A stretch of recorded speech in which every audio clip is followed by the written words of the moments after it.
For today's short meditation, let us turn our pages to Genesis chapter 45, verses 1 to 8. Somebody can read it. Joseph could no longer keep his composure in front of all his attendants, so he called out, "Send everyone away from me." No one was with him when he revealed his identity to his brothers. But he wept so loudly that the Egyptians heard it, and also Pharaoh's household heard it. Joseph said to his brothers, "I am Joseph. Is my father still alive?" But they could not answer him because they were terrified in his presence. Then Joseph said to his brothers, "Please come near me." And they came near. "I am Joseph, your brother," he said, "the one you sold into Egypt. And now don't be worried or angry with yourselves for selling me here, because God sent me ahead of you to preserve life. For the famine has been in the land these 2 years, and there will be 5 more years without plowing or harvesting. God sent me ahead of you to establish you as a remnant within the land and to keep you alive by a great deliverance. Therefore, it was not you who sent me here, but God.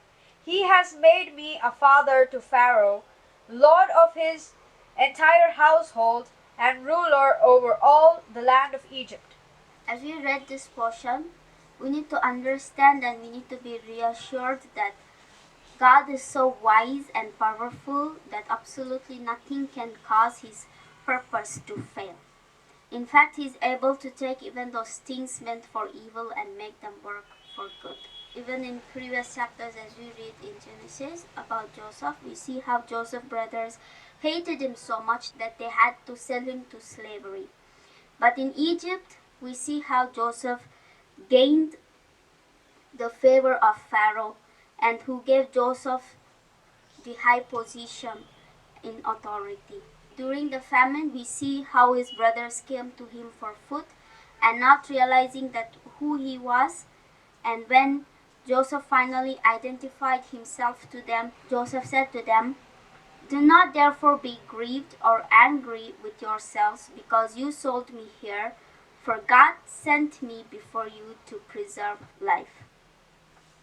And later he told them, he says, "You meant evil against me, but God meant it for good in order to bring it about, as it is this day, to save many people alive," which is in Genesis 50 verse 20. Here we see how God can change a miserable life into a life that is being blessed not only to him but to others as well. And just to think about and just to understand Joseph's life both ways is quite exacting and encouraging also. From his life, we need to realize that no matter what someone might do to harm us or to destroy us, the Lord is able to turn it into a benefit and for His glory. So we need to depend on God as Joseph did, and not to be discouraged by all the things that we are facing each and every day.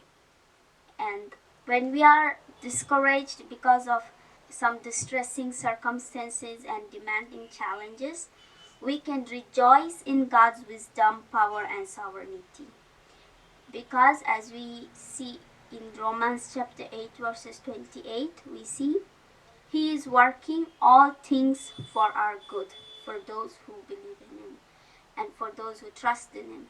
Are we trusting in Him? Do we believe in Him? When we do that, no matter what we face, no matter what people may plan to do to us, it will always benefit not only to us but for others also, because His plan will always prosper. Rather to be discouraged and being laid down, let us rise up and trust in Him and believe in Him, and let us take our refuge in Him. And there is a quote which says, "He knows each winding way I take, and suits each sorrow, pain, and ache. When testings come, He's by my side, and through them all His hand will guide." Sometimes we need to understand that some step backs and some failures pave the way. They make the way for our comebacks, for our success.